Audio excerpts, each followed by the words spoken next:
Hello and welcome to Unparliamentary Language, a podcast that asks how many do you need for a party and are they necessary? And how are you, Rob? I'm very well, thank you. How are you? I'm good. I've just, the Easter Bunny's been. I've got some chocolate, which I won't crunch during the podcast, but it's, within arm's reach. I have a glass of wine. Maybe I've got a bit used to the long weekends. Let's head on into the headlines. So, first headline. Don't get ill. Doctor's strike is going to hurt, from the Express. Normally I say, what's that about, Rob? But I think it's fairly self-explanatory. Yeah, for this one, I think it is.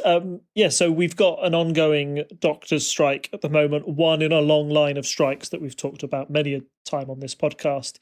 And although we've seen some movement on other things in the public sector, there was a nurses' strike recently that seemed to come to an end when the government was prepared to come to the table. Now we've got a junior doctors' strike that's going on, and their pay demands are more significant, and the strike is going on for a far longer time. I think as of time of recording, it started on Tuesday and is going all the way on till Friday, so 4 straight days with no junior doctors. Does put quite a lot of stress on hospitals.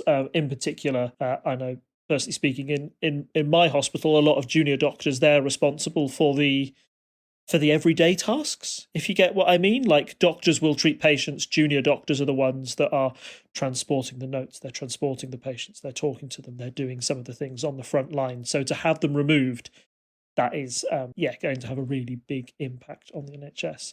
And I think it's just another example of the continued pressures that this government is under and how they are dealing with them. I know that the 35% pay increase that the junior doctors are asking for is something the government has already rebuked and say that, you'll need to present a lower offer to us. Whereas those on the junior doctor side are saying, hey, that 35% just is to A, tackle inflation, and B, bring our wages back in line with what they were back in 2008. It's actually not a pay increase when you compare it to historical data. So yeah, another big challenge for the government. And I think what will be interesting now, in particular, where you see there's already been some inklings from it from the right-wing press. That's a headline from the Daily Express, but there were things from the Daily Mail as well, where there's something from the Daily Mail where they said the head of the union who was supporting the junior doctor strike, they were on holiday. So how are they ever going to negotiate during this time? Yeah, the big question that we have after an extended period of strikes is, where is public opinion? Okay, is it still on the side of the strikers, or is it starting to shift? Are more of these headlines and where they take the NHS in a negative view, is that going to lead people to say, look, I'm fed up of these strikes, I actually just want you to go back to work and do your job? And there was a survey recently that said that public confidence in the NHS is probably at the lowest it's ever been. There are a multitude of factors towards that, like extended waiting lists after the pressure of COVID, maybe the doctors going on strike and the fact that they are unable to get through those waiting lists is also making it worse. If there is also an apparent drop in the standard of treatment, whose fault is that? Is that the fault of the NHS, or the fact that the government is underfunding them, or has the NHS been underfunded for a long time now? None of the answers to those questions are simple, but it all adds to this miasma around the NHS, where it seems to be in quite a difficult place at the moment. And I'm not quite sure where the way forward is with that. I may be wrong. I'm not an expert on the NHS. I have worked within NHS buildings, as I'm sure you're aware. I don't think it's in any way surprising that this strike is happening. As we say, everything's underfunded. Having a 26% pay cut in real terms. There was a lot of good tweeting out from doctors over the last few days where they're saying, here's how much I'm earning an hour after 10 years of training. Compare that to a list of normal jobs that, don't require that level of training. Not that they're not skilled, but things like, say, being a hairdresser, where you can charge £30 an hour. And they're like, well, that's more than I earn. There's been obviously, there's the Twitter bots and other people pushing back. But, they're making a very clear point here that, look, I'm saving lives and I'm earning less money than this person who cuts your hair. Doesn't seem quite right. And the reason is not that we were underpaid 10 years ago, but that after 10 or however many, you said earlier, but, in real terms, because there hasn't been enough pay increases, our salary has now dropped down and we can't afford mortgages and all of this. And that's the situation they're in. We had very similar discussions back in maybe 10 years ago, less than 10 years ago. There were another junior doc strikes earlier on in the Conservative government, and similar arguments were made. That was more about contract stuff, though, to do with like working overtime. But again, it's like if you're working 80 hours in a week, your hourly wage drops a lot. So again, it's generally, we want doctors to be safe and earn enough money that they can afford a mortgage and things. That's not unreasonable. Then on the other side, you have the Conservatives seeing quite a lot of tweets out via Rees-Mogg being like, oh, doctors shouldn't strike. And people like retweeting and being like, doctors shouldn't have to strike. So maybe you should understand what's going on here, which is a big problem. Like you say, there's a lot going on, but I think chronic underfunding and stuff like that is part of it. You just need to go read pretty much every other issue of Private Eye where they're talking about various bits of the NHS being sold off or in some way undermined, so that I don't want to sound like a conspiracy theorist here, but it's been going on for a long time, and it's no secret that certain Conservative politicians are a fan of the American system and want to get rid of the NHS. You can take these facts and make up your mind as to why things may now be in dire straits, and it's not just COVID, in my opinion. So yeah, I think it's I'm definitely on the side of the strikers, if you hadn't guessed. But I think in general, like, we're in this period where everyone is striking because everyone who is a public servant in some way is now, really feeling the cost of living crisis because their salaries hadn't gone up for X number of years on each profession. And now they're really feeling the pinch. One other thing I heard about this today that I'm just going to throw in because it seems relevant is nurses asked for a 19% pay increase and they didn't quite get it. So doctors are asking for 26%, I think it is. They probably won't quite get 26%, but we're probably a bit away from anyone coming around the table right now. So it's probably going to be, I wouldn't be surprised if it pans out a similar way to how the nurses strike did, where it takes a while for people to get around the table, which is slightly depressing because they're asking for 26% because that's what they should be on. Yeah, watch this space, I guess. But more strikes to come this year from various industries. I wouldn't be surprised. So next headline, Trump in the dock, the Times. A brief flirtation with American politics. Once again, we have quite a shock story, I think, in my opinion, that Donald Trump will become the first president in history to be indicted and have criminal charges raised against him. The charge that is raised specifically against him is around a payment that he made to Stormy Daniels, who is the adult entertainment actress, let's call her that Trump was alleged to have an affair with. Essentially, he has said that he paid hush money to her, but didn't label it as such, and not labeling it correctly and having the money come to it is deemed as a criminal offence in the state of New York, where he's going to be tried. So there were rumours floating around for ages that he might have charges put against him. They've eventually come to the fore. And it's done a number of things. One, it's brought Trump back into the spotlight. Not that he likes to get out of it anytime soon, but it certainly brought him to the front of everybody's minds. Two, some people people wondered what effect it would have on Trump and his campaign to become president in his presidential run in 2024. It's no secret that Trump wants to run again. In Trump's head, he believes that that election was a fraud, that he should have won. He thinks given another go at Joe Biden, he can win again. However, I think that there are many, not only in the country, but also within his own Republican Party, who disagree. And although this indictment has certainly made Trump supporters rally around him, because let's face it, Trump always likes to be seen as a fighter. He likes to be seen as, going against the establishment. So this kind of plays into Trump's hands in a way. I don't think it's had the massive boost in his popularity that might take him away from Ron DeSantis and knock him off the pedestal entirely. We've talked before on this podcast about how Democrats have done what I think is quite a risky strategy, but maybe something that works, where they've deliberately funded more extreme, more Trumpian candidates to try and get them in, trying to get them to be the final Republican candidate that stand against the Democrats, because they think that a centrist Democrat will be a right-wing Republican every day of the week. And we saw that in the midterms, where some of the more Trump-backed candidates underperformed what we expected the Republicans to do, and it ended up with the Republicans failing to take control of the Senate, and therefore they can't stop the Biden agenda like they hoped to. they think the Democrats were hoping that this would boost Trump up, and they think, hey, our best bet in a presidential election is to run against Donald Trump. Sure, he's got some fervent supporters behind him, but he's lost before. We think he's in a weaker position this time again. A lot of people can, a lot of the stuff that the events that happened in 2016, you saw how Trump reacted to the loss in 2020. That will have put off even more people, I think, from voting Trump in the future because they know what a Trump presidency looks like. But maybe this, in fact, has pushed more people definitely out of the way of Trump. More of those centrist Republicans have said, yep, no way I'm voting for Trump. My vote's going to be for DeSantis. And I think in a presidential election, that's the person who the Democrats certainly don't want to face. So, yeah, very interesting, a side story, but I don't think it will quite have the big impact everybody thought it would on Donald Trump. I don't think it's going to promote him to another successful president. Yeah, I think that's probably quite a measured look at it. People are, half the people are saying, oh, well, he's definitely going to become president off the back of this because he'll be so popular because he's been wrongfully accused. And then the other half of the people being like, well, he's going to prison probably. So that's that.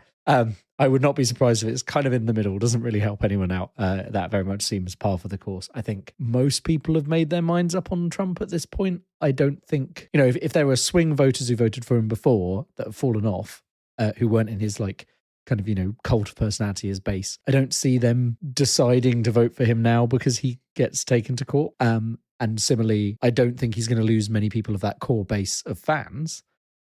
So it now then comes down to, assuming he doesn't go to jail, which I think probably he'll get out of it.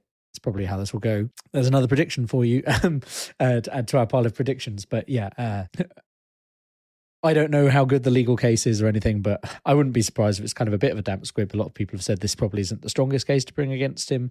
And there's some other stuff out there that he will hopefully be prosecuted for eventually. I think there's some talk of this being overreach by trying to make things into federal charges that might not really be. I don't know enough about that, but let's just assume he gets through out the other side of this, which I think probably will happen. Then does it help him that much? I don't think so. So yeah, I think he's kind of left in that same position. So it's very much who wins the Republican primary. And, we know how Trump was winning previously. I think if Trump were to go up against Biden again, Biden's still probably going to win. That would be my prediction. So yeah, I think it's interesting to talk about a bit, but I don't think it's a whole episode worth for us to dive into. Maybe some really cool and interesting stuff will come out during the trial. But given there's proof of these payments to Stormy Daniels, it's like, I feel the most salacious parts of this are already out. Like there was some crime and he paid a porn star to do things. Like I don't think there's anything extra above that that's going to be particularly salacious. Didn't she publish a book on it anyway? So like, I think all the kind of salacious details that could end up in the tabloid press is probably already out there. It's now just legal system going to legal system. So yeah, I wouldn't be surprised if it doesn't end up getting him in jail and then doesn't have much of an effect on his bottom line when it comes to votes. So on to our next headline. PM, Brexit is boosting us. Again from the Express. What's that about, Rob? So this is the claim by Rishi Sunak that yes, Brexit is a boost. Brexit is a net benefit and shows that to some extent the Prime Minister is still sort of tied to the sayings of old, the things that won the Conservatives the last election and back in 2019. They still have to be married to this idea to get their message forward, particularly in papers like where this is from, the Express. But I saw this as I was going through the headlines, and it's kind of like, I want to go against like the anti-headline, because we started this podcast kind of like in the aftermath of Brexit, and there have been a couple of news stories that have come up recently that I think prove the exact opposite, or at least are another sort of signs that Brexit isn't going as everybody expected. So those are that, one, you've seen over the Easter holidays huge delays in Dover trying to go into Calais over the border crossing into France, because border staff there are having to check every single passport and go through more paperwork, because they can't just wave people through like they did under the EU when it was a lot simpler. Now they have all these checks and balances to do, and that is causing delay. Now, if you talk to Suella Braverman or other people who've appeared on like Sky News and you ask them directly, they say, no, of course not. This is a short-term issue caused by staffing, not by Brexit. But the fact that these things didn't happen in the past, I think, go to prove that at least Brexit is causing some of this friction at the ports. The other news story that came out today that sort of highlights that the UK is in a unique position when it comes to Brexit is that they are forecast to be one of the worst performing economies in the G8, which is due to meet very soon. And although the economy and the global economy isn't in a great state at the moment, the fact that Britain seems to be uniquely adversely affected by things such as COVID, what's the other thing that Britain has that these other people don't have? It's Brexit. Nobody seems to be willing to say that that's a big issue, particularly within the government. But to me and to other outside viewers, it's kind of hard to ignore as a factor. So yes, I saw this headline and thought the PM thinks one way, but there are certain other stories that seem to be coming out that would suggest very much otherwise. So it's the party line. What else would the PM be saying? I don't think he's going to say anything else. He has to claim Brexit's a good thing because that's the situation we're in. And I mean, I think there's probably some people in Labour who are saying it's a good thing still. They're just not the Prime Minister, so they don't get as much publicity. But yeah, I mean, I think there's been quite a few stories recently that show that it's definitely... I think Brexit is boosting us is a very strong claim. I'm not saying that there aren't going to be individual situations where maybe someone's like, oh, this has helped out. But there are a lot of business leaders out there, telling stories. There was a company that had to shut down or is shutting down that was doing the rounds. It posted in the Financial Times last week where they, because of how the rules work, they used to send lace over to France to be dyed and then bring it back. So the lace was made in the UK, but under the current rules, they basically get charged customs both ways because, they're modifying a good or however that exactly works when they shouldn't be. So that's cutting into their bottom line and they're now having to close down. It's like, a 100-year-old UK business. And so there's stuff like that happening, which doesn't sound like a benefit of Brexit to me. Let's just put it that way. No, and I do think it's interesting how these, like, if we talked about Brexit in the direct aftermath, which we were when this podcast started, or even when the vote came through to begin with, people thought like the day after businesses would be closing, and that hasn't been true. But you are seeing this sort of long tail effect of now it's come into force, sort of in, Brexit didn't legally come into force until about 2019, 2020. And then now we're 2 years down the line from that, and that's when we're starting to see these businesses go. I think it proves that there's a bit more of like a long tail. There's been time to sort this out and try to get used to it, and now it's clear that businesses are starting to feel the pinch. It's very interesting, and it's whether that gets better or worse for the government in the future, which I think people will vote on whether Brexit was a success or not at the next election. Yeah, we'll look at the polls later, but TLDR, I don't think they've changed a massive amount since we last spoke. Speaking of Brexit, I guess it's a bit of a stretch for this here, but yeah, Boris Johnson, a man who claimed he got Brexit done. What's he been up to recently in our main story tonight? So Boris had to go and stand in front of a committee. What was going on there, Rob? Yeah, so the reason that I've picked up on this is even though it happened a little while ago, we sort of followed this story and Partygate a long way through. We followed Boris Johnson and what he's done for a long time. And I think this case is kind of like a neat summary and maybe, shows the end of Boris Johnson. I think it's a very good, unique case study on what he's about and how he reacts to things, and maybe a reason why the Johnson premiership can be seen in some people's eyes to be a failure, or why it failed like it did in the end, why it ended before he even reached another election. So to sum up, why we're debating this now and why Boris Johnson was put back in the dock, because Partygate wasn't that ages and ages ago. Boris Johnson hasn't been Prime Minister for a long time. So there's a select committee that's meant to deal with parliamentary standards, and they are dealing with the serious claim that if Boris Johnson deliberately misled Parliament. So Boris Johnson said a number of things when he was Prime Minister.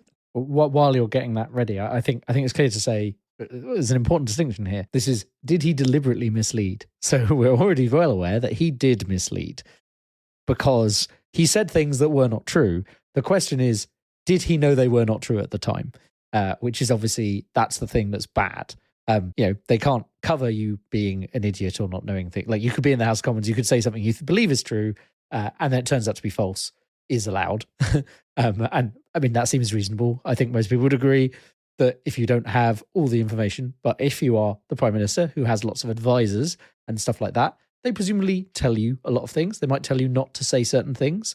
You're getting an amount of legal advice and stuff as well. You have the Attorney General and things like that who you can lean on. So someone who is in that position should be fairly well informed. So if they're talking about something where they have information, have they then intentionally lied to Parliament? That's a big no-no. So, yeah. What were the specific cases that were being mentioned in this? So, quickly set the scene. It's December the 8th, 2021. You've had the news that was leaked at the time about what Allegra Stratton, the former sort of media secretary or whatever you'd call her at the time, her in the Downing Street briefing room saying that there were no parties and her laughing and joking about that. And with that story came out more stories that maybe there were actually parties within the number 10, and was Boris Johnson aware of them? And in response, one of the first things he said in Parliament was, do you think rules were broken, COVID rules were broken? He said no, but I am sure that whatever happened, the guidance was followed and the rules were followed at all times, which is pretty definitive as an answer. That's a straight up, no. And he's also said, I repeatedly assured since these allegations emerged that there was no party and that no COVID rules were broken. So that's the 8th of December. That's him straight up, denying it. And he was asked a lot of questions directly by opposition MPs. It is a trick they use. You can see, it's one of the tricks they use sort of in Prime Minister's questions. And at other point, when whatever Prime Minister there is, they will ask extremely specific, direct questions to the Prime Minister to try and force them into an answer that will be, potentially get them to either mislead, which puts them into problems, or gets them to deflect, deny, or completely ignore the question. How many times have you watched Prime Minister's questions and got upset that they've just ignored the question outright? It's because the Prime Minister doesn't want to lie, or they don't feel that they've got the necessary things to spin a good yarn about why that happened, so they just move the point along. Boris Johnson kind of couldn't do that in this instance. The questions were so direct. I believe there was one from a Labour MP that talks about one of the later parties that was discovered but wasn't out at that time sort of officially, and Boris Johnson again says no. So he says that line at December 8th. It is not until May, get the exact date. Yeah, it is not until the 25th of May, 2022. So you're talking a number of months later, where he said, I'm very sorry, but when I said those things, it was what I believed to be true, which is him saying, is quite a walk back. Quite a walk back, but also not really an apology. It's it's exactly what you said earlier, where it's you can accidentally mislead Parliament all the time, but you've got to go back in and correcting the record. That's him correcting the record. But people are kind of, outraged that it would take him that long to believe that it wasn't true, given the evidence that was presented to him multiple times and the later discoveries through things like the Sue Gray inquiry, that Boris Johnson was in the room in a number of these cases where it was clear that COVID guidance was being broken. So that's what sort of brings Boris Johnson into the chamber right now. Like we said, this is quite serious, but how serious is it for Boris Johnson? He's not currently Prime Minister, so they can force him to go to all these things, I guess, and he has to turn up. I'm sure technically a Prime Minister has to turn up as well, but it's a bit easier to be like, oh, I'm busy being Prime Minister.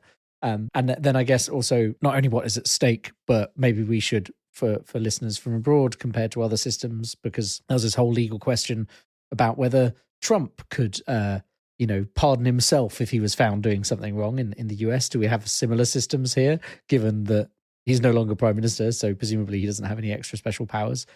What could go wrong for him?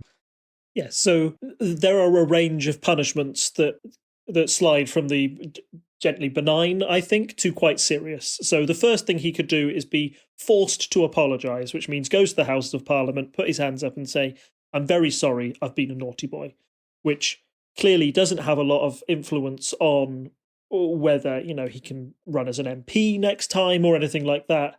but it will probably dent the image of Boris Johnson quite a lot if he is forced to stand down. I mean, this is the Partygate and those claims. I think we all remember that was something that it was frustrating for many watching, that he couldn't sort of admit something had gone wrong, even though more and more evidence was being presented in front of his eyes. The fact that he would have to climb down and say that would be, I think, personally embarrassing, and it labels Boris Johnson as something that, something he is widely accused of and people associated him with by the end of his premiership, which is it brands him as a liar, and kind of officially he is a liar in the eyes of Parliament, and he lied in the place where you really shouldn't do it. So I think it still affects brand Johnson if that happens, but doesn't have necessarily like legal or professional ramifications. It's just sort of like a personal thing on his behalf. At worst, he can be suspended from Parliament, and that can range from like a 10-day suspension to completely being suspended from running in Parliament again, which could force a by-election. And if he's knocked out in that by-election, then that would obviously mean that he wasn't a member of Parliament, and it could stop him running for leader again. I do think, given, that this is serious, but maybe not as serious as some things. It's not like he's lied about nuclear secrets or anything like that. I think that outcome is unlikely, but that is a nuclear option for the committee if they were to decide that Boris Johnson had been so misled or was so misleading to the general public that it demanded this form of punishment. You were talking about the US system and how that would work. I think, first of all, Boris Johnson undoubtedly would be in a much stronger position if he were Prime Minister, where he could, if he didn't like the verdict given out by the committee whilst he was Prime Minister, he could try and enforce legislation to get the committee disbanded, or put in a new sort of, okay, Parliament, we're going to vote on a new rule that says you can't issue this range of punishments against people from the Select Committee. It would be within his power to do that. Does Boris Johnson have the backing of his party to do that if he was still Prime Minister?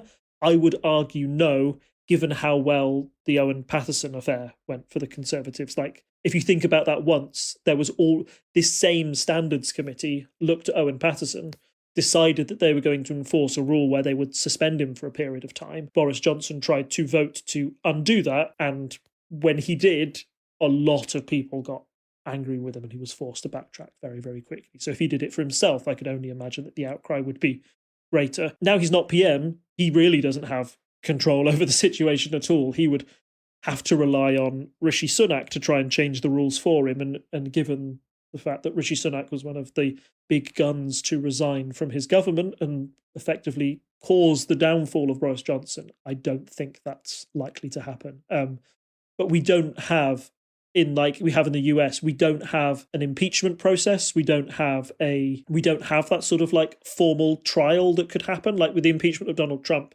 you get some form of judicial oversight. But again, impeachment is odd in itself because it's not really a judicial process. It's more of a political one. Correct, yeah, because you're relying on votes from the Senate. It was very unlikely that enough people from the Republican Party were going to turn against Donald Trump, even when it came to that stage. So, yeah. Boris Johnson definitely in a weaker position than if he was like US president. He doesn't have that sort of power to pardon that some people thought Trump might do to himself. But yeah, not in a very strong position as a backbench MP. Not great for him, and not great for future political ambitions if it goes wrong. So we've already touched on what he said and how he kind of maybe didn't apologise. So I think I mentioned earlier he has advisors and all of this. So why would you, if you had all these advisors telling you the rules, make a mistake like that? Like, presumably his argument is I made a mistake because that's the only argument he has. So there must be there's an argument that he's deliberately misled. Presumably the argument is attacking the idea that he's probably being informed, etc., of all these rules. And also, didn't he write some of those rules that were in place at the time? So what's the prosecution saying? Yeah, what's the case against him? That's what I wanted to say. The case, yeah. So, the prosecution, or, whatever you want to say, this select committee has a number of things to bring up with Boris Johnson. Because as we've mentioned before, you can mislead Parliament and it can be innocent and you can retract that soon and you can all get it sorted out. So why has it been blown up to this degree? So first of all, I think that it is very clear that Boris Johnson misled Parliament. There's no grey area about this, and it's because of the Sue Gray report that there is no grey area, ironically. So yeah, we said on the 8th of December, he says no, categorically no rules or guidance have been broken in number 10. Sue Gray report comes out and fines and stuff from the Metropolitan Police that say, yes, definitively laws were broken. So Boris Johnson either has to say that the Metropolitan Police are wrong, and Sue Gray, this person who I built up to be a paragon of virtue, is also wrong in her assessment, or he has to accept that those people are right. And Boris Johnson, although we've compared him to Donald Trump a lot, he's not Donald Trump. I think Donald Trump would trash those people in an instant if he was trying to get out of it. Boris Johnson kind of has some semblance of knowing that he can't do that. So he's accepted that, yep, the Met Police got me. Therefore, I did break the rules on those occasions. He says that he relied upon repeated assurances that the rules had not been broken as well. So he said that in Parliament as well. I didn't attend any of these parties, but my advisors say that those people who were there at these events that you think are parties, actually all the guidance was followed. The committee says that they have not received any evidence that assurances were provided in relation to certain events. So some events they say yes, other certain events they don't think that anybody was telling him no. And when on a misleading point, they say that Johnson has failed to reveal his personal knowledge of gatherings when telling MPs a formal inquiry would be needed to get to the truth. So in short, it's those pictures of Boris Johnson in where you see him raising a glass to people. They're saying, well, you never mentioned those to Parliament, and that would have made it really quite obvious that you'd broken the rules. So why didn't you come clean at that point? Which is, yes, that's hard to defend. Yeah, I mean, it would seem like a very open and shut case from the outside. The public, I feel like, have made up their minds to an extent on Boris Johnson anyway. That's why he had to kind of step down. But it seems fairly obvious. Like, he's kind of at that position where you have to keep saying you're not guilty because it's the only possible way you'll get out of this, but also you're looking very, very guilty. So yeah, I don't really. How does it go from there? How has he tried to weasel out of this other than being like, well, it wasn't me, Your Honour? Not that there's an actual judge in this case, but you know what I mean? No, but I know what you mean. Like, this was one where he was caught in 4K, right? Like, the pictures are there. It's Boris Johnson surrounded by people when he shouldn't have been surrounded by people. That's why you remember the debates, these questions where he was saying no and no again, over and over again. People from the opposition benches were saying, like, look, you're saying wait for Sue Gray. But most of us in the situation when broached with, people around, we know that that's a break of the rules. Why can't you just own up and say, oops, I made a mistake, I'm very sorry, let's all move on? So yeah, I think the strength of the prosecution's case against him, that its strength is almost so simple that it's so obvious. The hoops that Boris Johnson has to jump through to try and get through, you try and justify his case, I think are a little bit more intriguing to me. So his points are that one, he kind of agrees that he misled Parliament for the reason that we've said earlier, right? In the fact that the Sue Gray report on the Met says that he's guilty, therefore he is guilty. He puts his hands up to those. But Boris Johnson and his supporters say that the level of fines he got were like the equivalent to a £30, to like a parking fine or a speeding ticket. Yes, I did break the law, but is that so serious that I should lose my job over this? Is it so serious that I misled Parliament? And to some people, they would say, yeah, it is. You still can't lie. No matter how big or small the lie is, you shouldn't lie about it.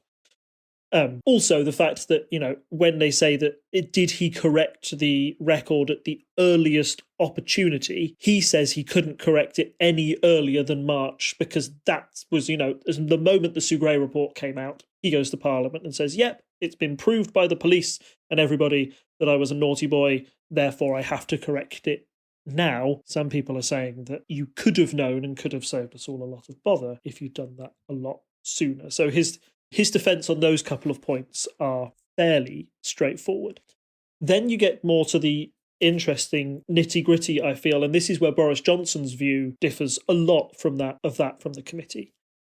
So they had a number of exchanges back and forth, and I thought the most interesting was one where Boris Johnson was being questioned by a member of his own party. I believe it's Lord Falconer, who's a guy with grey hair and glasses, and he was a former Brexit ally of Boris Johnson, was one of those people who was one of his more vocal critics towards the end of his premiership, because, as you might imagine, if you're an MP that's standing on the Committee for Standards in Public Life, Boris Johnson usually stretches and pushes those rules to incredulity quite a few times. So if it's your job to judge those, you might get a little bit annoyed that Boris Johnson continues to step over that line. So they show Boris Johnson the pictures of him at a leaving do raising glasses to the two press secretaries who are leaving. And they said, right, what were the COVID rules at the time? And he reads the COVID rules and says, look, you have to be 2 meters apart at all times. And Boris Johnson is like, whoa, it's not that. He starts to like battle the guy over his own rules and say, no, it had been reduced to like a meter. And they're like, oh yeah, no, I'm reading the rules here. Yeah, no, that's right. But you have to have like protective equipment. You have to have like screens or masks. Where are the screens and masks in this room? And I think Boris Johnson even said, well, they're in the briefing room next door. And they're like, well, why didn't you go into the briefing room next door and do it? So it's not the strongest argument for Boris Johnson. And also, this guy says that you are allowed to break the rules. You're allowed to go under 2 meters if you are performing tasks that are absolutely sort of necessary, and you can't do your job any other way. Right, your job is completely fundamental. You can't do it without breaking the 2 meter barrier. Therefore, the government will allow you to go about your business because it's more important that you do your job rather than follow the guidance strictly. And Boris Johnson was talking about the narrow corridors of Downing Street and saying how it was impossible for people to have this 2 meter bubble around them always. He was almost having a go at his own rules in some way by saying that they were incompatible with the space of Downing Street. Now, how do you feel that goes as an argument so far? Because I can personally see some sympathy in that. Like, if you have to work, right? Is it possible? You did COVID, you worked. Did you always have a tape measure? Did you have a hula hoop around you that was 2 meters to make sure that you didn't go with strangers? That's kind of Boris Johnson's argument. Yeah, I mean, I can see the argument. There were definitely, like, let's take the narrow corridors argument, right? So there is a corridor attached to the hospital that goes to like a university building that I think I went to maybe twice. So like the hospital I used to work in had like university buildings attached to it that are like university property, but they're on the hospital grounds, right? Because that's how these collaborations work. And there's this building and it's like possibly the worst, it's definitely one of those things where the university paid for this thing 20 years ago. And until it's actually condemned, you can still use it. It's one of those temporary structures that is not meant to survive past 5 years, but is still going strong after 20. And now it's got all your servers in it for some reason because someone thought that was a good idea. I'm sure anyone who's worked anywhere near any publicly funded organization has come across something like this where it's like, oh, really, we should upgrade that. Like if we had the money, there's no way you'd let people work like this. And the corridor that goes from what, like the main hospital corridor, which is one of these big Victorian, lovely stone corridors. I think there's a statue of Queen Victoria halfway down the hall, that kind of thing. And then off that is this tiny prefab building with a tiny corridor. And yeah, passing someone in that corridor, there's no way you could be less than 2 meters from them because you have to go past them. Obviously, you're not going past them for very long. So that's kind of fine, I guess. And, if you absolutely have to go, the way you limit this is only people who need to be in are in. And you try not to go in that building most of the time anyway, because it's a bit rubbish. And like there are issues with ventilation because like we got moisture in that shouldn't, like basically you shouldn't have the windows open unless it's summer because the building is going to slowly rot. And there was like, basically it had to have a weird one-way system where like half of the one-way came through an office because the only way to even attempt to meet the rules was for us to go one way in and then like make sure no one's in that corridor while you walk to your office. And then when you come back, you have to walk through another office because it's the only way to have two separate, ingress and egress, But obviously that means you're still walking through someone's office space when someone could hypothetically be there, which makes using that office almost impossible. Like everyone has probably, who had to go in during that period of time, has some story about something like that. So yeah, I can understand. In some situations you might be like, oh, it's a terrible shame. Like I had to walk, I can fully imagine we've all seen some kind of dramatization of what it's like to be in the Houses of Parliament or similar old buildings, old chambers for law firms. You're like, yeah, if you had to walk past someone, sure, you probably came within 2 meters, but you'd be wearing your face mask. You might look the other way briefly. Like you try as much as possible to stick to the rules in a situation like that. You don't go, oh, well, I left all the protective equipment next door, which I think is one thing that particularly annoys me. And I think the other thing for people who did go through that, like I was not, I'm not a medical doctor. I'm not a nurse. I'm not someone who is there on the front line, but I had to come in occasionally to run, I worked on an MRI scanner. I had to come in and make sure that ran. At this kind of time, we still had the rules in place where if you were ever in a room with someone else, you still had to wear a mask. Like that was across the NHS. That wasn't, just because the rules were different, maybe in general, like we were on like the strictest possible rules still at the time. And you were meant to work in different rooms to each other. So like, you were essentially doing less than half capacity working. Like you came in, you had an office to yourself most of the time. And if you were in an office on your own, you could take your mask off, sure. But you were on your own. You weren't drinking with your mates. Like, I think the thing is like, you can see a bit of the argument he's trying to make, and then it's immediately undermined by everything else he was doing at the time. Which, yeah, it's hard not to get angry about. I probably sound a bit agitated, but yeah, I mean, I guess we've known this news for some time, so it's not like, but when it came out, people were angry. Like everyone was trying to follow the rules, and they thought everyone else was trying to follow the rules. And you're like, you could see that. Oh, not saying he's like, people dislike Boris at the time as well, but like our leaders are out there, they're doing the best they can in this horrible situation, and stiff upper lip, will get on with it, kind of thing. And then it turns out actually they're ignoring half the rules. I don't think it's a very good argument. Yeah, correct. And I think that you are like this 2 meter thing, but you can't do it practically. And what mitigating things have you got going on? So you mentioned face masks or protective equipment. The other thing that Boris Johnson mentioned in his testimony was that they were doing an extraordinary level of testing there to see if people were positive or negative.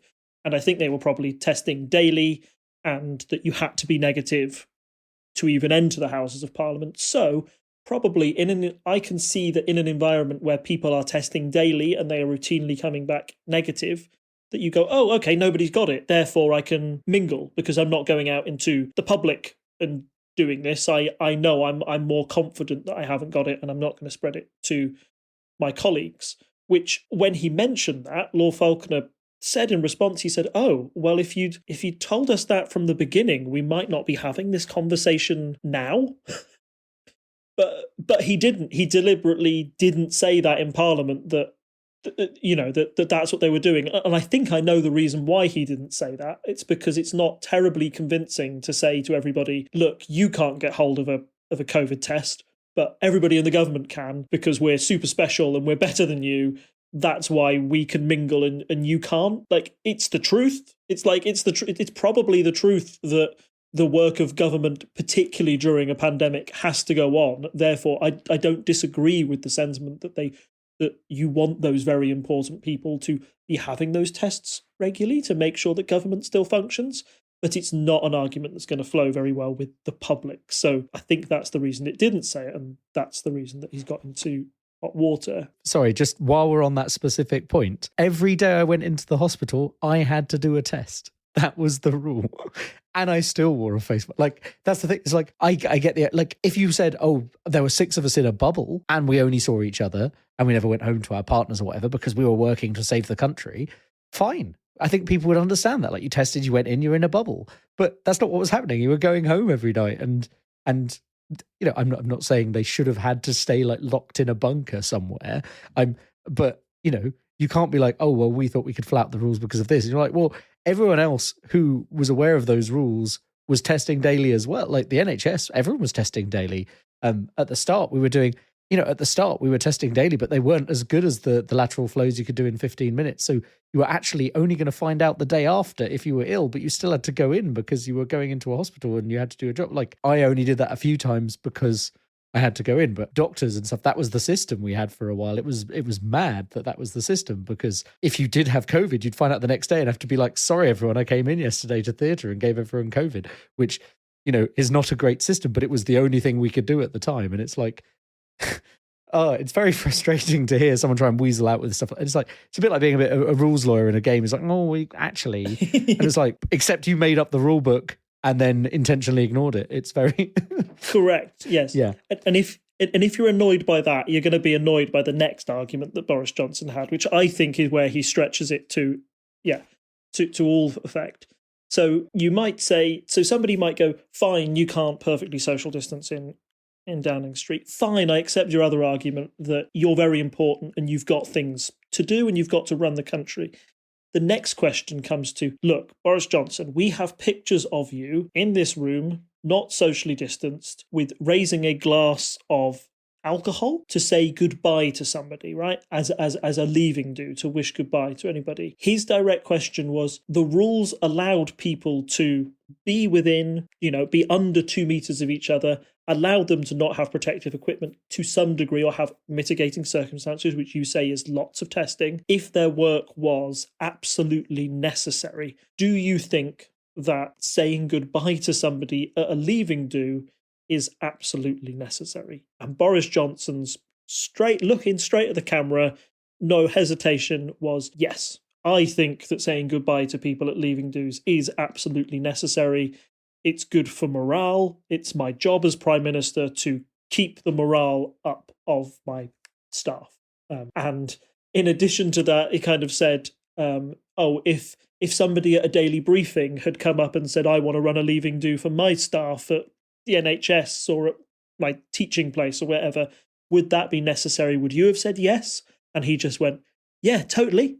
I would have said yes to that because, well, one, because he did it, and two, he was never asked that question at one of those events, so he didn't have to say yes or no. And also, finally and bizarrely, they said, what about the alcohol? And he said, it's like a British tradition to raise a glass to somebody when they are leaving. I shan't. It's kind of, I did it for Britain when I brought loads of alcohol into Downing Street. So do those arguments really fly with you as a good reason? I was away when a load of this was happening. This is the one thing where I heard this argument coming out because everyone was so outraged. Like, I opened Twitter for a second and it was just a stream of people being like, what the hell? But not as nice as that because they're not on a podcast. So yeah, I mean, it is ridiculous as an argument in my mind. It's just people were doing, I mean, at the very start, sure, we didn't have stuff in, but I had a leaving do from my job over Zoom because we were all stuck inside. And I think lots of people did. People had, people attended weddings over Zoom because only 6 people could be there for the wedding because of all these, I'm not saying those specific rules were in place at this specific time, but everyone had gone through a period of following the rules. And there was no bit where it's like, oh, it's okay if someone's leaving, you can have a few drinks with them. That's totally okay because you're not going to get COVID because you've got alcohol. It's just, it's not like, just it's maddening that he'd even try that argument. It's my job as the boss. Boris, no one wants you there. Come on. I'm sure random civil servant or whoever who's I don't want to dob that person. I don't know who they were, but do they care that Boris is there? Probably not. Boris just wanted a chance to have a drink, is my opinion on the matter. And that's not a good enough excuse when everyone's following all these rules. I'm sure, I think there was another, I don't know if it was part of this or it happened earlier, but there was a kind of thing where it's like, we're all in a very stressful situation. We need a chance to unwind. And it was like, well, yeah, we all as a country lived through a very stressful situation. And a lot of people drank a lot of alcohol at home, but at home, because those were the rules. We weren't allowed to go to pubs, it's maddening, as we've already said. Yeah, I don't have much more to say. I'm not going to be coherent in my responses. Let's put it that way. That's fine. So yeah, for me, I think Boris Johnson, 2 out of 3 ain't bad, but that third one is really bad and shows where that's where you would bring Johnson's judgment into question. I feel, that we've been talked about earlier that the prosecution's case against him is that it would have been obvious that he broke rules. he's saying, oh, well, it was obvious to me that a leaving event is fine under the rules, therefore I didn't think I was breaking them. How convincing is that argument? And I think it sort of hinges on that aspect. Talking just generally how Boris Johnson defended himself during the events of the proceedings, he was quite combative, I think. He got a little angry at some points at some of the line of questioning. It's clear that he feels this is a very personal issue. He doesn't like being labelled a liar, despite how much it's an accusation that is thrown in his face. And some people would say that Boris Johnson, if you look at his political career, he does seem to have a tenuous relationship with the truth. But I do think he felt that he was fighting for his political life in a way. We won't know the formal results of this inquiry for a little while yet, but this was the box office occasion, and I thought it was eye-opening, and it was fun to see who else was in the proceedings as well. I think you had some of the Boris cheerleaders like Michael Fabricant and Jacob Rees-Mogg jeering in the background or cheering Boris on at certain moments, which you think is bizarre in what should be quite like a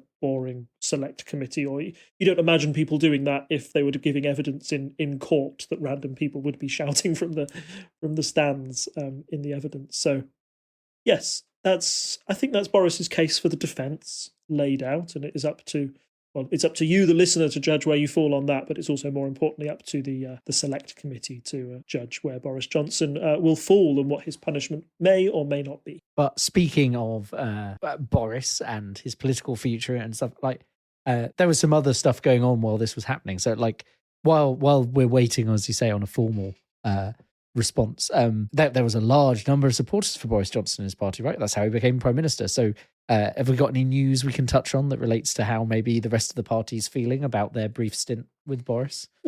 This was what was really interesting for me, and maybe was the news that was swept under the rug because the trial of Boris Johnson was the thing that the papers and the public were focused on at the time. But about 15 minutes into his opening statement, he kind of looks at his watch and says, oh, by the way, can I just check with the committee? There's a vote that I want to take part in. Am I allowed to go vote? Are you allowed to pause proceedings and go vote? To which the chair, Harriet Harman, who's you might remember from being on the Labour front benches for a while, says, yes, we're a parliamentary committee. We're all MPs here, Mr. Johnson. We all have a need to vote in these things. If the voting bell goes, we'll pause the session, off you go vote, and we'll come back. And the vote that he was so concerned about was a vote on Rishi Sunak's revised Brexit deal with Northern Ireland that revises the protocol somewhat. To put it very simply, in layman's terms, what was happening to goods in Northern Ireland was that anything that was going across the water from England, Scotland or Wales into Northern Ireland would go all through there and all have full checks on everything. Then if those goods were then going to move on into Ireland from Northern Ireland, everything would go through Northern Ireland in that way again. The new revised protocol essentially says, oh, you've got something to send from England going into Northern Ireland, but then it's going into Ireland. That will be all checked, and anything that's going from England straight into Northern Ireland doesn't have to have the checks. So it'll make trading between Northern Ireland and the rest of the United Kingdom far easier. This undermines a couple of sort of Brexit principles, namely there's some people who don't want Northern Ireland to be treated differently from the rest of the United Kingdom. So members like the DUP, so they were upset with it, and people like Boris Johnson, Liz Truss, felt that it undermined some of the deals that they'd done with the EU. So there were rumblings before this day that, oh, goodness me, Rishi Sunak's going to have a big backbench rebellion on his hands. What is he going to do with this? This is going to bring Brexit all up again. And, reasons that we started this podcast again, why was British politics in turmoil for so long?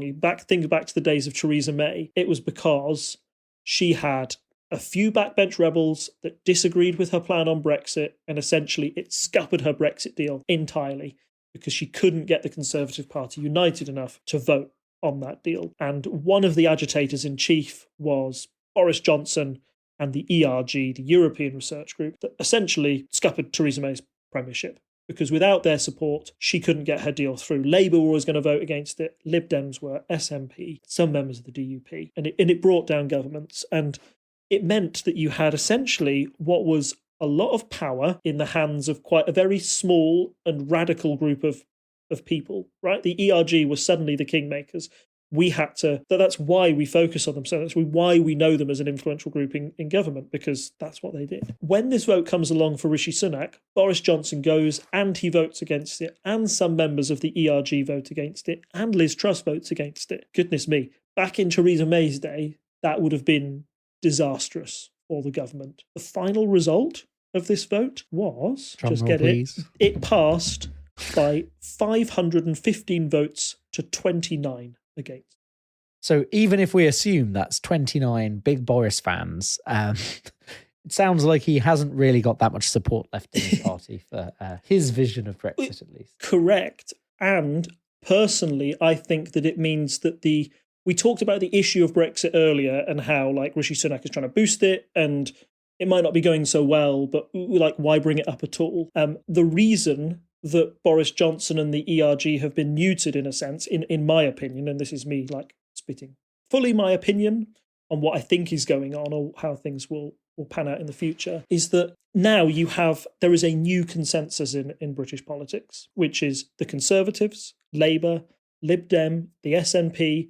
They all might disagree with how Brexit was done or disagree with some aspects of the deal. Labour have said, under Corbyn, they were like, let's have another referendum. Lib Dems were saying, we would just, if we got into power, we would ignore the results of 2016 and overturn it. All of those parties voted for Rishi Sunak's Brexit deal, right? Which means that a few radical people on the right of the Conservative Party saying, no, we want a harder Brexit, suddenly they don't have any influence at all. In fact, it appears that you can keep offering up softer and softer Brexit deals, and both the Conservatives and Labour will agree with it with enough support to get it through no problem whatsoever.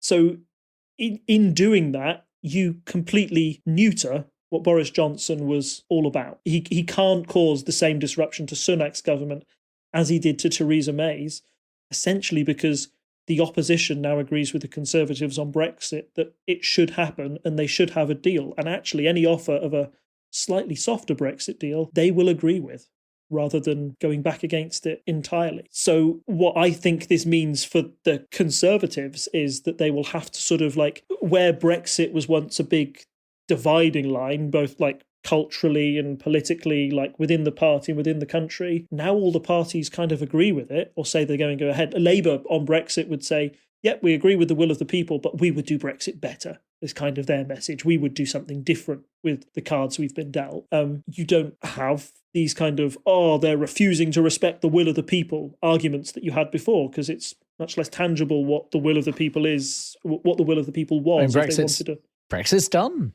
Yes. Boris got it done, right? So it's done. So that there's, like you say, that like I think we touched on this at the time, but kind of like once we cross that threshold, well then Brexit has been done, and it's a lot harder to argue about the particulars anymore because we've got something. On one side, the sky didn't completely fall in, which there were definitely some people who were very doom and gloom about things, and like, we are certainly having problems, and I'm sure, we could joke, let's back up the podcast now. Brexit's over. But there's still going to be fallout. We've touched on, one thing I've always said was really tricky during the COVID period was that we didn't have a clear, Brexit has happened. What happened to the economy? It was always muddied a bit by COVID. I definitely think there are some clear trends, as we touched on earlier in the episode, and maybe we can go into that more in depth in a later episode. We're going to have some kind of, how many year retrospective on where the country is since Brexit. But in essence, like before, you could be like, if you want to do a Brexit, like with Theresa May, if you want to do Brexit and you want to do it this way, well, my group of mates are going to hold back our votes on this thing because we really care about some specific piece of wording or some very specific thing, like, I don't know, a fishing industry that's smaller than Games Workshop. We discussed all of this at the time. And now, you can't say, me and my mates aren't going to vote for Brexit. And it's like, well, it's happened.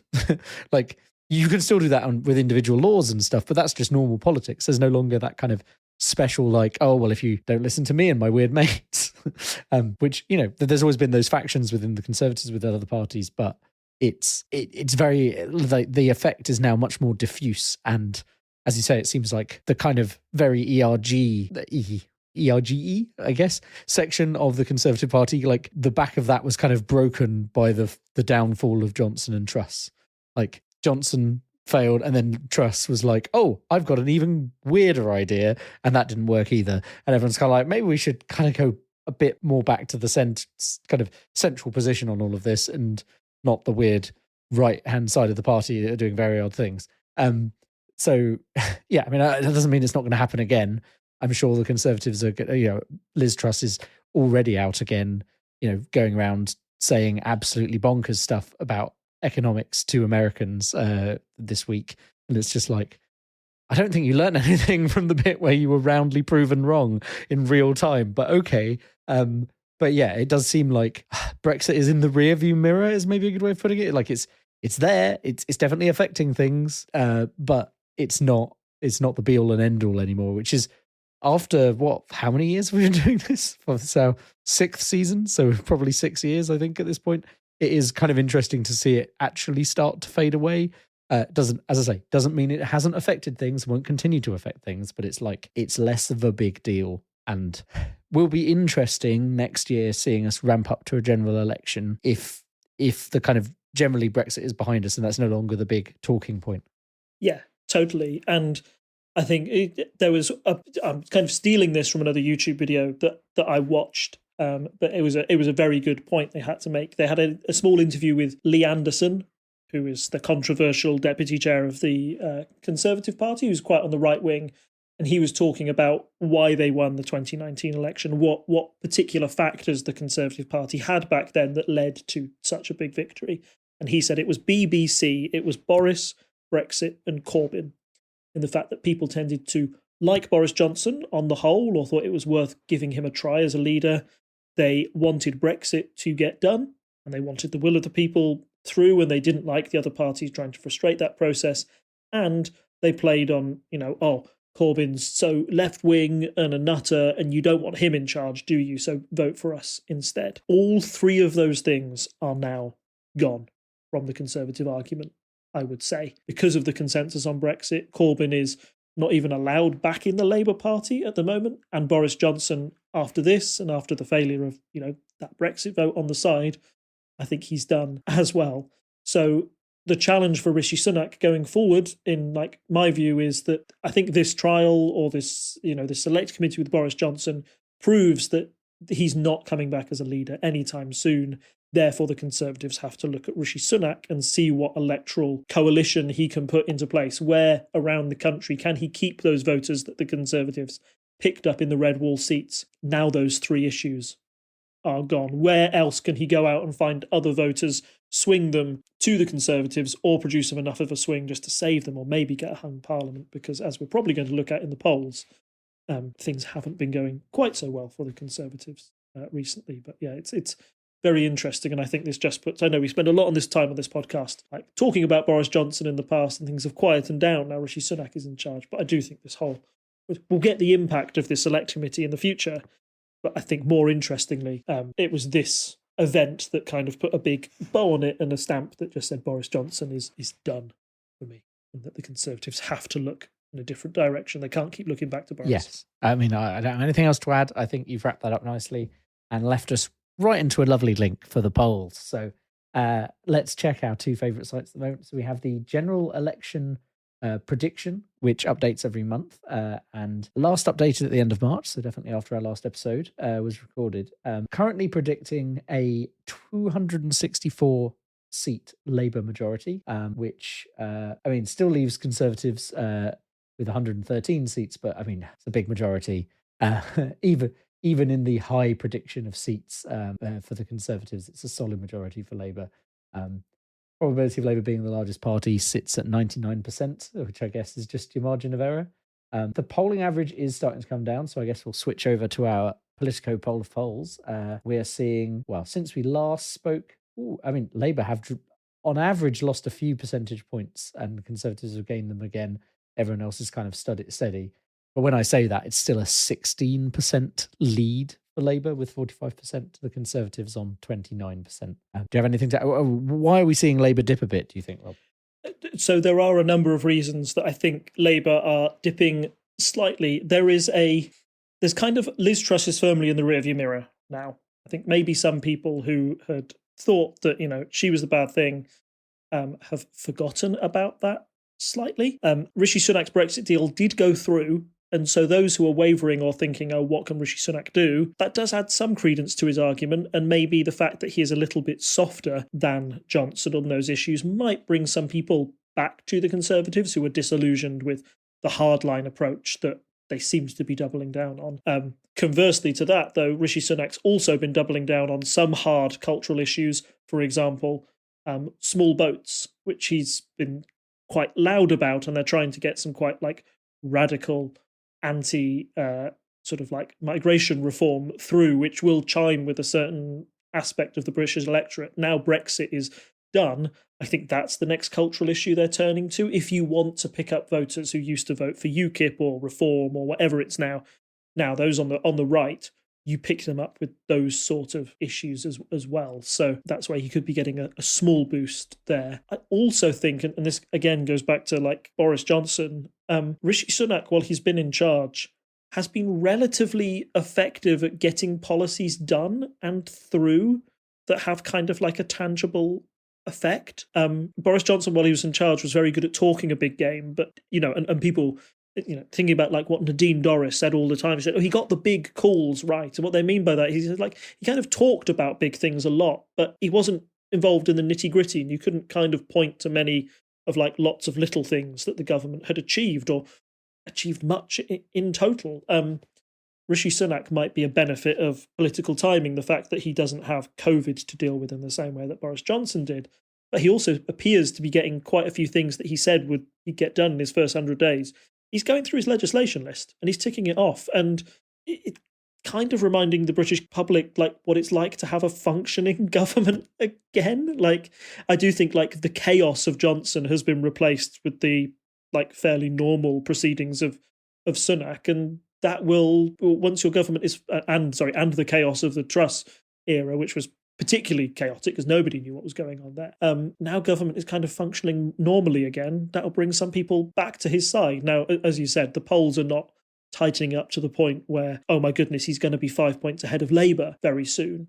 I do think he's just doing things that are stemming the bleeding rather than going to lead them to a miraculous recovery. But it's maybe enough there where Keir Starmer thinks, right, I've got to do something else now. I've got to deliver the killing blow here. They don't want to lose that momentum heading into a general election that is rapidly approaching. November 2024 is when we think the next general election might be happening, and that is closer than you think. It's a year and a half away, but yeah, that time in politics can suddenly fly by an instant if you're not careful. But I think, as we've touched on before, it's very much Labour's general election to lose. And there's definitely a lot of discussion going on with people I talk to regularly about how Keir Starmer really isn't hitting a lot of wins at the moment. He occasionally says the odd thing, but it's not like when he was up against Boris, and he could have stood there and been a plank and appeared like he was winning everything because of Boris just blustering about silly stuff. And then anyone watching it on TV is like, what is he going on about? Why is his whole party screaming it, going in the background? There are occasional times where Keir Starmer would have to agree with the government and we say, well, that's not great for his image or whatever. And then you get Liz Truss, and obviously she tanks the economy, and obviously anyone who seems vaguely sensible compared to that is going to seem good.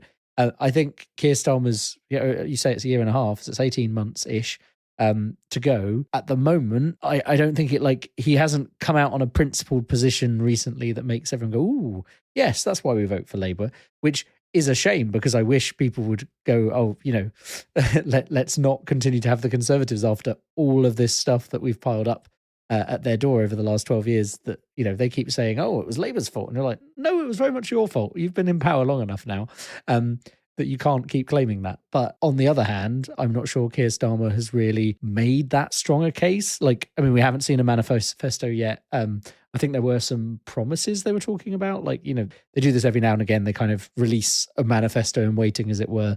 But I think probably a thing to touch on in a future episode is kind of what is Labour's plan at the moment and where are they going, and can they hold on to this lead? Because if they just slowly dribble it away in 1% or 2% at a time, if they have a 16% lead and they lose 1% every month, then they'll be losing out to the Conservatives again. in 18 months' time. So I think we probably need to visit that in a future episode. But yeah, it's, as I say, Labour's to lose at the moment, but they do like to lose. They do, and I often, if you like a warning from history almost, or how it could play out, is that you had the same concerns with Ed Miliband when he was in charge of Labour. He was seen as like quite just like boring, middle of the road, safe pair of hands. Now, when there was an election, suddenly he was like super cool and turned into a meme, and there were Miller fans, and like suddenly people were like, "Oh goodness, this is our leader. We've got to get behind him," and they got behind him. So I wonder if there's just been a sort of a malaise for Keir Starmer for a while, that he was the perfect anti-Johnson candidate in a way. You definitely want a leader like that to juxtapose to Boris Johnson, because Keir Starmer is meant to be the safe pair of hands and is calm, whereas Boris Johnson is everything like that is not. But up against Rishi Sunak, you've got two fairly bland people going up against each other, which means that Keir Starmer isn't all razzmatazz. But I think people are having a go at Keir Starmer, and I think it's quite right, and he's not wiping the floor with Rishi Sunak in Prime Minister's questions. But also, if we're being honest with ourselves, Rishi Sunak isn't that good. He's not suddenly become far more charismatic now he's Prime Minister. He's still sort of like quite wooden in his delivery and does a few faux pas on the stage. He's no Boris when it comes to that sort of delivery. So, I get a feeling that come an election, people will rally round Keir Starmer. But then again, people rally round Ed Miliband, and we had a hung parliament, and the Conservatives won that election shock out of nowhere, where everybody, all the polls expected it to be another hung parliament.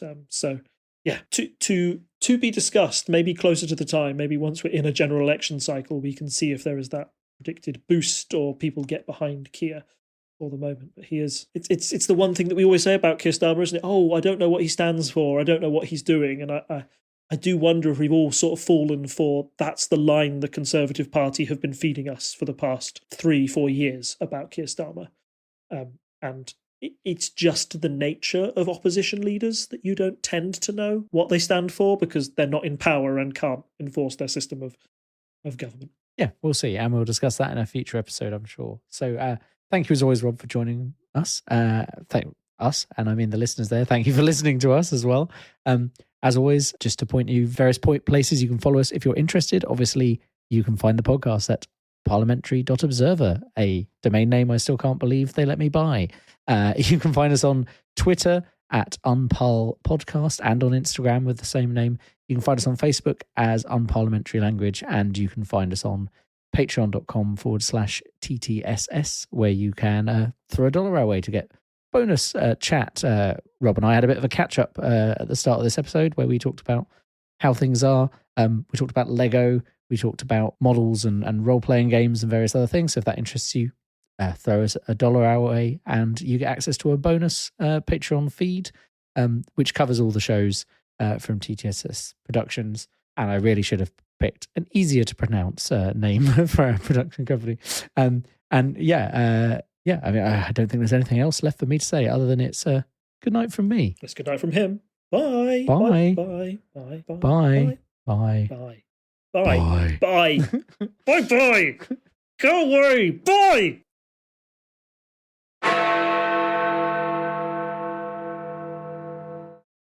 Join Mike and Tom for nerdy conversation with a multitude of guests on Hat of Many Things. Say hi, guys. Hi, guys. Hello. I'm Mark, a librarian and professional wrestling ring announcer. I cast League of Legends. Soteros Philbrucato, best known for my work with White Wolf and Onyx Path Publishing on the World of Darkness. Hi, I'm Jason Carl. I'm the producer of V5 at White Wolf. Yeah, my name is Johanna Pettersson. I'm a Finnish game designer.